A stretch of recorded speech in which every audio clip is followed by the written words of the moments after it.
정치권 관심 뉴스 짚어보는 포커스 나이트 시간입니다. 오늘은 정호김 전 의원, 박원석 전 의원 나오셨습니다. 어서 오십시오. 네, 안녕하십니까. 자, 내란 중요 임무 종사 혐의 등으로 기소된 이상민 전 행정안전부 장관에게 1심에서 징역 7년이 선고됐습니다. 12.3 비상계엄 당시 언론사 단전 단수를 소방청에 지시하는 방식으로 내란에 가담하고 또 헌법재판소에서 위증한 혐의가 유죄로 인정됐는데요. 재판부의 목소리 직접 들어보겠습니다. 윤석열, 김용현 등의 지시에 따라 소방청에 직접 언론사 단전 단수에 대한 협조를 지시함으로써 내란 행위에 가담하였으므로 그 죄책이 결코 가볍지 않다. 더구나 피고인이 윤석열, 김용현 등의 내란 행위를 적극적으로 만료했다고 볼 만한 자료는 없고 오히려 이후 내란 행위의 진실을 밝히고 그에 합당한 책임을 지기는커녕 진실을 은폐하고 책임에서 벗어나고자 위증까지 하였다는 점에서 피고인에 대한 비난 가능성은 더욱 크다. 피고인 잠시 일어서시죠. 주문, 피고인을 징역 7년에 처한다. 네, 이상민 전 장관 1심 재판부가 내란 중요 임무 종사 그리고 헌재에서의 위증 혐의는 유죄로 인정했고요. 그리고 직권남용 혐의는 무죄로 판단해서 최종적으로 징역 7년을 선고를 했습니다. 어떻게 보셨습니까? 일단 오늘 판결의 가장 중요한 의미는 지난번에 한덕수 총리 판결에 이어서 12월 3일 비상계엄은 내란이다라는 것이 다시 한번 확인된 거고요. 예. 거기에 이어서 이상민 전 장관의 내란 주요 임무 종사 혐의도 인정이 됐습니다. 다만 이제 특검의 구형량이 15년이었는데 예. 그의 이제 절반에 못 미치는 7년형이 나온 것에 대해서 다소는 조금 미진하다 이런 생각이 드는데요. 예. 아마 이제 재판부에서는 이상민 전 장관이 계엄 사전 모의에 가담하지 않았고 그리고 단전 단수를 지시했지만 그걸 이제 소방청에 한 번 전화한 것에 그쳤고 실제 단전 단수가 실행되지 않았다. 예. 이걸 이제 종합적으로 참작해서 징역 7년형을 선고했습니다만 한덕수 총리 같은 경우에는 23년형, 구형량이 15년이었는데 그보다 훨씬 더 높은 형을 받았는데 구형은 똑같았단 말이에요. 같은 구형을 받았는데 네. 7년이면 이게 선고량이 3배 차이가 나요. 그래서 아무리 재판부가 다르다 하더라도 이 편차가 너무 크다. 내란 주요 임무 종사가 인정이 돼서 예. 그래서 이거는 항소심 가서 과연 이 형량이 유지될 수 있을까 예. 싶은 생각이 들었고요. 일각에서는 이상민 전 장관이 이게 판사 출신이잖아요. 법관 출신. 근데 그런 점이 일종의 전관예우가 작용한 거 아니냐. 예. 물론 저는 그렇지 않았으리라고 믿고 싶습니다. 이제 그럴 만큼 예. 이번에 이제 선고 형량은 조금 이례적이었다 이런 예. 생각이 듭니다. 예. 그런 점도 감안된 것이 아니냐 할 정도로 지금 이제 생각보다는 예상보다는 좀 7년이 좀 작은 형량이었다 그렇게 말씀하신 거고요. 그럼에도 불구하고 내란 주요 임무 종사라는 거, 내란 구성원이라는 거, 그 다음에 그 준엄하게 그 문제 제기할 부분에 대해서 판사가 다 짚었어요. 단지 이제 형량에 있어서 실제로 이제 15년 구형에 7년이 나왔다라는 것이거든요. 예. 그러면서 실제로 소방청에 전화할 때도 구체적으로 단전 단수를 얘기한 것이 아니라 경찰과 협조해서 뭐 이런 네. 식으로 좀 추상적인 전화 왔었냐? 전화 오면은 뭐 이렇게 좀 네, 협조해라. 그렇게 얘기했다라는 것이고 예. 실제로 김장 담그다가 지방에서 올라왔다는 거 아닙니까? 그러니까 사전에 이러한 상황이 벌어질 거라는 거를 인지하지 못했었다라는 거. 근데 이제 박 의원님께서도 잠깐 얘기하셨듯이 내란은 완전히 이제 기정사실화된 거거든요. 그래서 저는 사실은 뭐 국무총리, 전직 국무총리, 전직 행안부 장관의 형량도 형량이지만 2월 19일에 예.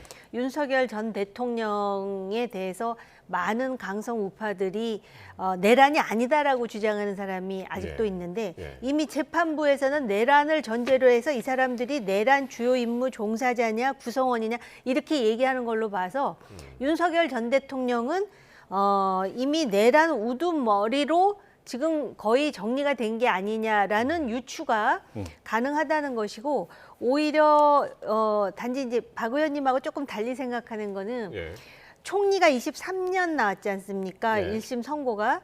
근데 물론 이제 총리 밑에 장관으로서 7년을 받았기 때문에 아마 한덕수 전 총리는 이제 항소심에서 상당한 기대를 될 수도 있겠다. 어허, 예. 이렇게 해석할 여지도 있습니다. 같은 혐의인데 이렇게 차이가 많이 나니까 말이죠. 물론 이제 그쪽은 총리고 이쪽은 장관이지만 네. 7년 받은 사람도 있으니까 내가 23년보다는 줄어들겠구나라는 기대를 갖지 않을까 예. 그런 생각도 드네요. 그러니까요. 지금 말씀하신 대로 이제 진짜 본 재판이라고도 할 수 있는 그 윤석열 전 대통령의 내란 우두머리 재판이 이제 꼭 일주일 뒤라서 요게 또 어떻게 연결이 될까? 어쨌든 한덕수 전 총리도 마찬가지고 이거는 근데 내란이다라고 네. 이제 확실하게 이제 재판부가 이제 이야기를 했기 때문에 그것도 다음 주 일주일 뒤에 한번 지켜보도록 하겠습니다.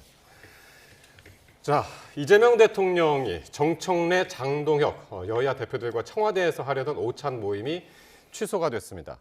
장동혁 대표가 회동 1시간 전에 불참을 통보한 건데요. 이 이야기는 영상 먼저 보시고 말씀 나누겠습니다. 이재명 대통령에게 다시 한번 영수회담을 요청합니다. 이재명 대통령은 12일 청와대에서 여야 양당 당대표를 초청해 오찬을 겸한 회동을 합니다.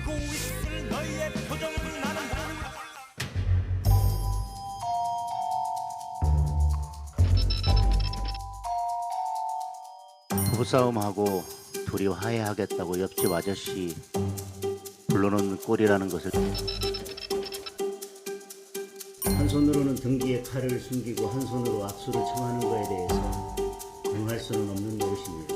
정청래 대표는 진정 이재명 대통령의 엑스맨입니다. 노래알로 지은 밥을 씹어먹으러 제가 청와대에 들어갈 수는 없는 일입니다. 정청래 대표는 SNS에 국힘 정말 노다 예의는 눈꼽만큼도 없는 국민의힘 협치를 위한 자리였습니다. 그러한 취지를 살릴 수 있는 기회를 놓쳤다는 것에 깊은 아쉬움을 전합니다.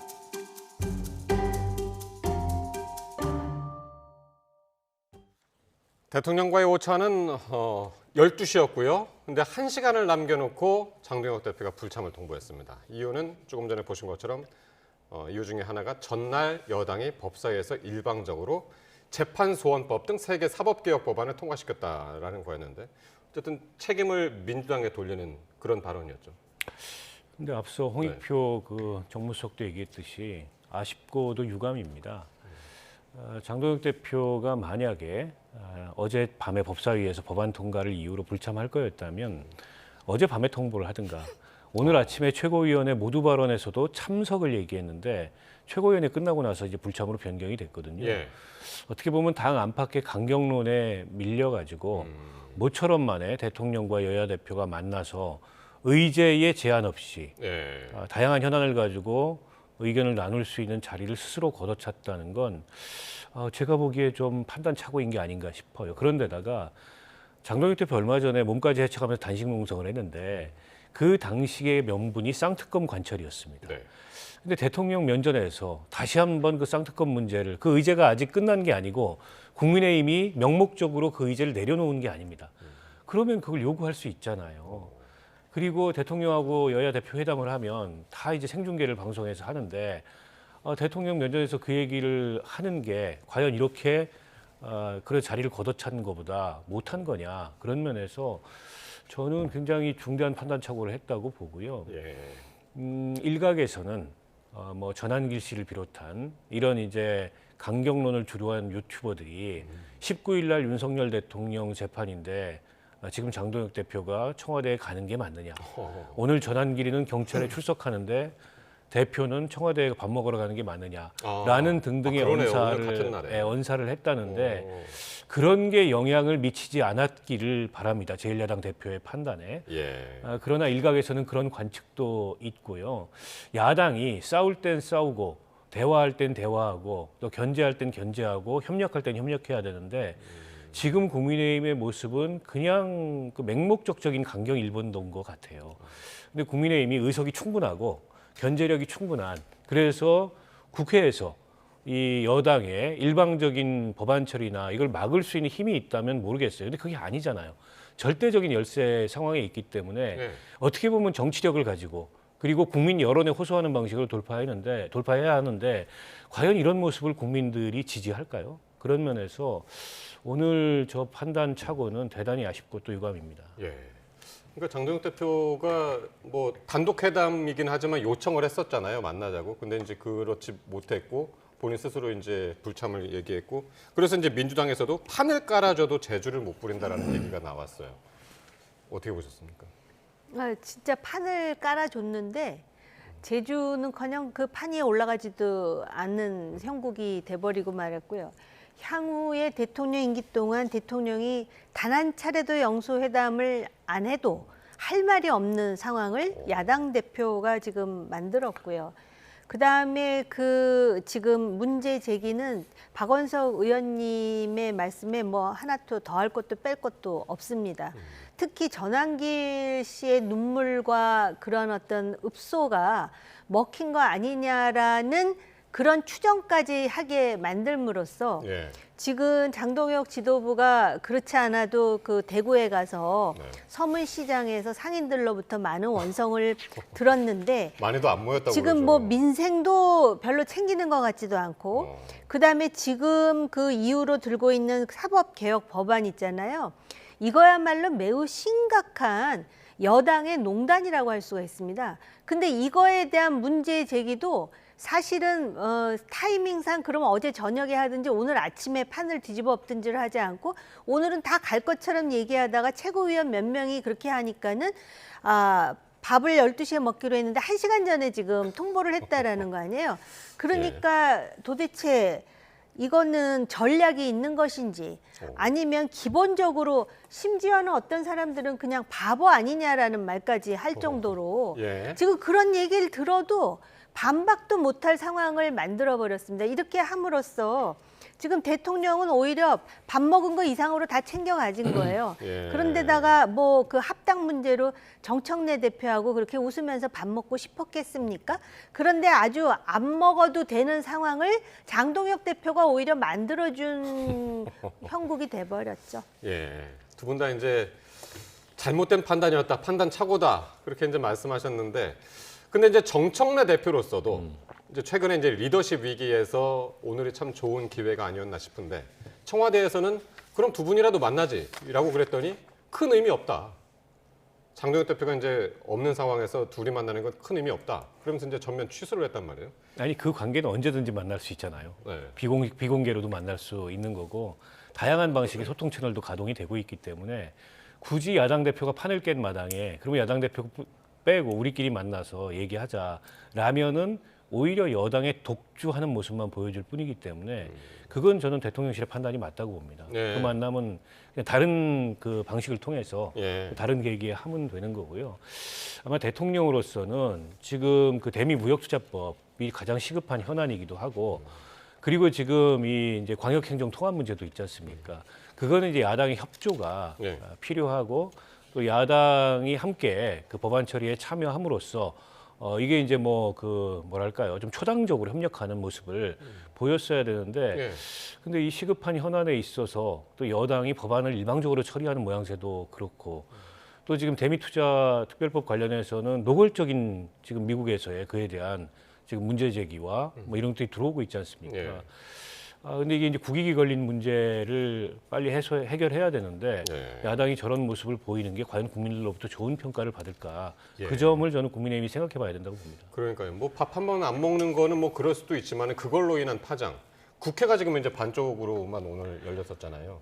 밖에서는 이제 투쟁하고 있고 안에서는 한복 입고 또 그 하고 있고 참 어울리지 않는 모습들이 오늘 또 재현이 됐단 말이에요. 네, 근데 지금 이제 청와대도 그렇고 민주당도 그렇고 민생과 관련한 법이 많다. 특히 대미 무역투자법 얘기도 하고 네. 또 행정통합 얘기도 하는데 그러면서 여야가 초당적으로 머리를 맞대고 이런 거 해야 되는데 야당이 협조를 안 한다 그러는데요. 그럼 같은 논리로 법사위에서 통과시킨 그 법들 있습니다. 재판소원법이라든지 네. 사법개혁과 관련된 법안을 보면은 네. 이것도 엄밀히 보면 삼권 분립과 관련된 법이고 사법부를 지나치게 압박하려는 것 아니냐라는 의구심이 들 수밖에 없는 법이고 예. 또 그 법 내용을 보면은 결국은 돈 있는 사람, 권력 있는 사람은 재판 4번까지 할 수 있는 것이고 없는 사람들은 재판은커녕 오히려 그 피해자의 나락에서 헤어나지 못하는 그런 상황을 만들 수 있는 예. 민생과도 관련이 된 법이거든요. 예. 그럼 왜 민주당은 이런 것과 관련해서는 머리를 맞대고 야당을 좀 그 설득하거나 또는 사법부와 조율을 거치지 않느냐 이렇게 반박할 수가 있고 예. 그걸 부과시키기 위해서 상을 뒤엎을 거면 어제 밤에 뒤엎든지 오늘 아침에 뒤엎어야 되는데 타이밍도 맞지 않아가지고 지금 야당은 아무것도 하지 않는 천막 농성은 지금 하고 있다는데 천막은 지금 계속 있는 건지도 아무도 지금 관심도 없는 이런 상황을 만들었다라는 게 정말 아쉽고요. 사실은 지금 민주당의 이러한 그 일방적인 모습에 대해서 견제해야 될 일이 상당히 많고 제동을 걸어야 될 일이 많은데 예. 비록 소수지만 그런 노력하는 모습조차 국민들에게 설득력 있게 다가가지 못했다라는 점에서 장동혁 지도부는 성창할 일이 많습니다. 그러니까요. 뭐 밥은 안 먹을 수 있겠지만은 지금 말씀하신 뭐 재판소원법이라든가 이런 부분에 대해서 직접 가서 항의를 하고 이걸 강력하게 밀어붙였으면은 이게 더 이슈가 돼가지고 할 그런 기회를 놓쳤다. 그런 그러니까 지금 해주셨는데. 야당이 고민해야 될 대목은 예. 최근에 야당의 메시지가 국민들한테 들리지 않습니다. 그리고 야당의 당 내부 갈등, 또 그 내부 갈등을 돌파하기 위해서 뭐 필리버스터를 24시간 한다든지 단식 농성을 한다든지 이런 모습만 보이지 야당이 정확하게 정부 여당의 어떤 정책에 대해서 어떤 점을 비판하고 있는지 국민들이 들리지가 않아요. 이게 고민이 돼야 됩니다. 때문에 대통령과의 그 대표 회담 자리에서 그걸 이제 또렷하게 논리를 가지고 내용을 가지고 정확히 전달하면 국민들이 야당이 뭘 어떻게 반대하고 있는지를 오히려 더 잘 전달할 수 있었을 텐데 지금 야당이 보이는 모습은 아까 이제 천막 농성도 말씀하셨고 단식 아니면 뭐 피켓팅이에요 저렇게. 근데 저걸 가지고서는 제대로 된 이제 비판 견제 역할을 한다고 보기가 어렵고 이게 야당이 이렇게 메시지가 들리지 않다 보니까 예. 최근에 이제 뭐 정책 현안이나 혹은 국정 운영과 관련돼서 오히려 여당 내부의 견제, 그러니까 여당 내부에서 이를테면은 뭐 주류와 비주류 간의 이런 논쟁, 예. 이게 어떻게 보면 정치의 중심이 된 것처럼 보이고 있어요. 예.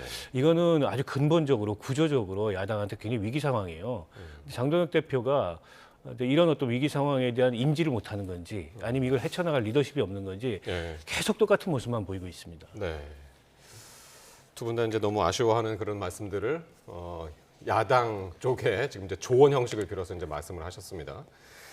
그런데 이 와중에 이제 국민의힘은 지금 6.3 지방선거 앞두고 굉장히 이제 속도를 내는 모습을 오늘 보였는데요. 특히 지방선거 공천관리위원장에 이정현 전 의원이 임명이 됐습니다. 장동혁 대표는 이 전 의원을 추천하면서 이런 이유를 들었는데요. 한번 들어보시겠습니다. 이정현 대표님 우리 당의 험지인 호남에서 2차례나 국회의원에 당선되셔서 통합과 도전의 가치를 상징적으로 보여주셨습니다. 특정 계파에 얽매이지 않고 당의 외연을 확장해온 정치적 궤적과 중앙과 지방을 아우르는 풍부한 정책 경험이 우리 당이 지향하는 공천의 지향점과 합치한다고 생각합니다. 예, 정말 오랜만에 이정현 전 새누리당 의원이 중앙 정치판으로 이제 들어오는 그런 계기가 마련됐는데요. 많이들 아시겠지만은 뭐 박근혜 정부 당시에 청와대 홍보수석 그 당시를 기억하시는 분들이 참 많이 계실 것 같아요. 네, 홍보수석도 하고 정무수석도 했고요. 정무수석도 했고. 그리고 뿐만이 아니라 그 전인가 그 후인가 저기 곡성에서 네. 재선에 성공하면서 당대표도 역임했습니다. 예. 그리고 이분도 단식을 또 했던 분이에요. 그래서 그리고 굉장히 당뇨 출신으로 성실하게 자기 경력을 쌓아온 것으로 기억이 되는데요. 그런데 사실은 그 윤석열 전 대통령과 관련해서 또 탄핵 과정에서 예. 그리고 박근혜 전 대통령의 탄핵 과정에서 보여준 몇몇 일면을 보면 또 그거에 대해서 문제를 제기할 만한 요소도 여전히 있다라는 것이고요. 예. 단지 장동혁 국민의힘 대표가 이정현 전 대표를 공천관리위원장으로 추천하면서 이런 얘기를 하거든요. 아까 이제 말씀하신 대로 통합을 얘기했고요. 특정 계파에 얽매이지 않는다는 얘기를 하고요. 예. 그다음에 외연을 확장한다 뭐 이런 얘기를 하잖아요. 이거는 그 본인이 이런 이유로 이정현 전 대표를 추천했다라고 하는 거 보면 예. 본인도 통합, 특정 계파에 얽매이지 않는 것, 그다음에 그 외연을 확장해야 된다는 거에 대해서는 알고 있구나. 저 오늘 알았어요. 본인이 알고 있다라는 거. 예. 그러니까 이제 새누리당, 그러니까 국민의힘 입장에서는 이정현 전 의원이 지역이 순천이잖아요. 네. 전남 순천. 곡성일 순천 겁니다. 곡성. 아마. 예, 순천 곡성. 예. 그거를 이제 염두에 두고 이제 이야기를 한 것 같아요. 요 이야기는. 그러니까 보수 정당에서 찾아보기 힘든 그런 경력을 갖고 있는 독특한 분인 건 맞아요. 예. 그러니까 저분이 공채당직자 출신으로 당 대표까지 올라서 어떻게 보면 입지연적인 인물이고 박근혜 정권 때 말씀하셨듯이 홍보수석, 정무수석, 대통령의 최측근 중에 한 명이었고 당 대표까지 지냈고 호남이라는 국민의힘의 불모지죠. 이건 험지를 넘어서 거기서 이제 두 차례나 당선된 이제 그런 아주 그 입지연적인 경력을 갖고 있는 건 맞는데 근데 너무 오래전 일들이고 네. 어떻게 보면은 좀 이게 결례되는 말씀일지는 모르겠지만 흘러간 물에 가까운 분입니다. 근데 저분을 지금 다시 지방선거 공관위원장으로 이렇게 앉힌 그런 의미가 뭘까? 제가 좀 생각을 해봤는데 여러 가지 상상력이 자극이 되더라고요. 예. 최근에는 이정현 전 의원이 어떻게 보면 좀 친윤에 가까운 윤 어게인에 가까운 행보를 보여왔습니다. 계몽 이후에도 뭐 어디 유튜브 방송 같은 데 출연해서 계엄 이후에도 유튜브 같은 데 출연해서 계몽령 얘기를 하고 또 윤 어게인 세력들한테 무슨 뭐 의병이다. 네. 뭐 이런 식으로 고맙다 눈물 나게 예. 이런 얘기도 하고 결국 얼마 전에 뭐 김민수 최고위원인가요? 이분이 윤 어게인을 외쳐가지고는 안 된다 얘기했지만 가장 이 뚜렷한 메시지는 인사거든요. 근데 저 인사로 보면은 윤 어게인하고 멀어지는 게 아니고 예. 윤 어게인하고 더 밀착하는 거 아니냐. 예. 이제 이런 어떤 의미도 해석이 가능할 것 같고 예. 또 무엇보다 박근혜 전 대통령의 최측근이에요. 자, 그러면 대구시장 지금 국파전이 일어나고 있는데 박근혜 전 대통령하고 가장 가까운 사람이 공관위원장이 된다 그러면 과연 대구시장 공천의 판도가 어떻게 될까? 아하. 거기에 박근혜 전 대통령의 또 다른 측근인 유영아 의원이 출마도 했는데 이런 상상력도 자극이 되고요. 아. 배현진 의원이 지금 징계 절차에 들어갔는데 예. 많은 관측이 당원권 정지를 통해서 서울시당 위원장으로서의 권한 행사를 무력화시킬 가능성이 높다. 그러면 그 공천권을 예. 중앙당이 회수해 갈 거다. 예. 그런 차원에서 서울 지역 공천 전반을 이정현 의원을 통해서 사실상 당대표가 관장하려고 하는 거 아니냐라는 어떤 상상력도 자극이 되고요. 여러 가지 의미를 갖는 포석인데 이게 과연 지방선거에 이 당의 통합과 위원 확장을 의미하는 인사일까 예. 굉장히 의문이 많이 듭니다. 그러니까요. 지금 말씀하신 대로 윤 전 대통령 탄핵 전후로 해가지고 윤어게인 그리고 이제 그 세력들을 이제 응원하는 또 이제 그런 것들을 지지하는 그런 네. 발언들을 했고 이게 배현진 의원 징계하고도 지금 맞물리네요. 어떻게 보니까. 그렇습니다. 그리고 예. 사실은 이제 흘러간 물이라고는 하셨지만 윤석열 전 대통령이 총선 끝나고 이 양반을 그 총리나 비서실장 하마평이 계속 오르기는 했었어요. 그러니까 아마 그 지난 윤석열 정권과도 상당한 좋은 관계를 유지하고 있었던 것 같고요. 굉장히 성실하고 참을성이 많고 또 사람 좋은 아저씨 같은 인상인데 그 뭐랄까 기존 체제에 대해서 굉장히 그 체제를 지키려는 성향이 있다라고밖에 판단되지 않아요. 그러다 보니까 12.3 계엄에 대해서 이건 대통령의 권한이다, 충족에 의한 것이다, 탄핵을 반대하는 사람들이 이순신이다, 뭐 이런 발언을 해가지고 지금 논란이 될 것 네, 같거든요. 네.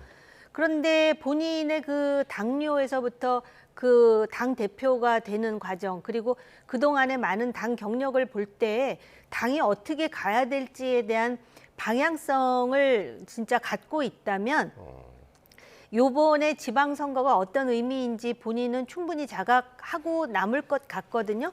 그럼에도 불구하고 공천 심사는 개인의 취향이 아닌 당이 정한 기준에 따라 하겠다라는 것이 당이 정한 기준에 대해서 사람들이 상당히 그 의구심을 갖는 상황이기 때문에 이분이 어떻게 할 거라는 걸 단정 짓기는 어렵지만 좀 잘했으면 좋겠어요. 그러니까 그 지금의 기득권 지도부에 의해서 추천받았지만 당의 미래를 생각하면서 쓴소리와 소신을 그리고 남들이 다 예스라고 할 때 노라고 할 수 있는 그러고도 남을 나이잖아요. 경륜이고.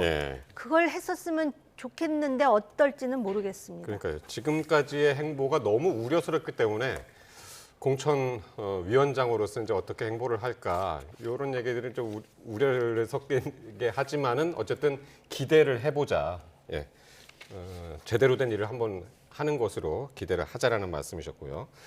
시간은 없지만 마지막으로 민주당 얘기 잠깐 하겠습니다. 민주당이 이 대통령 공소 취소를 목표로 하는 모임을 이제 오늘 발족을 했는데 출범을 했는데 현역 의원 87명이 들어갔습니다. 과반 이상이죠. 민주당 의원의 과반 이상인데 일각에서 이게 반청 모임 아니냐, 반정청래 모임 아니냐 이런 해석이 나옵니다. 이유가 뭡니까? 반청인지는 모르겠지만 친명 모임인 건 분명한 것 같아요. 친명 모임이면 분명하다. 일각에서는 뭐 지금 민주당 내 최대 계파가 만들어졌다 예. 이런 얘기도 나오는데 앞으로 어떤 활동을 할지 모르겠습니다만 저 모임의 대표를 맡고 있는 박성준 의원이 방송에 나와서 한 얘기를 보면 뭐 반청이니 이런 거 전혀 아니고 그야말로 검찰에 의한 이재명 대통령에 대한 조작 기소 이거를 좀 바로잡기 위한 의원들 모임이고 더 확대될 거다 이렇게 얘기를 하고 있습니다. 예. 그래서 저는 뭐 친청이니 뭐 반청이니 이런 차원의 그 해석이나 뭐 그에 대한 어떤 그 논란보다도 지금 시점에 대통령에 대한 공소를 취소하기 위한 저런 대대적인 모임을 여당 의원들이 하는 게 맞느냐. 결국 이게 이제 형사사법 체계에 대한 압박인데 네. 가뜩이나 검찰이 대통령 관련 사건을 항소 포기를 계속 잇따라 하는 바람에 이게 이제 형사사법 체계가 무력화되고 있는 거 아니냐. 대통령 사건 관련 사건에서 이 우려가 있는데 이건 아예 그걸 넘어서서 아예 공소 취소로 압박한다는 거지 않습니까? 예. 모임의 취지 자체가 저는 지금 시점에 별로 바람직하지 않은 것 같아요. 예.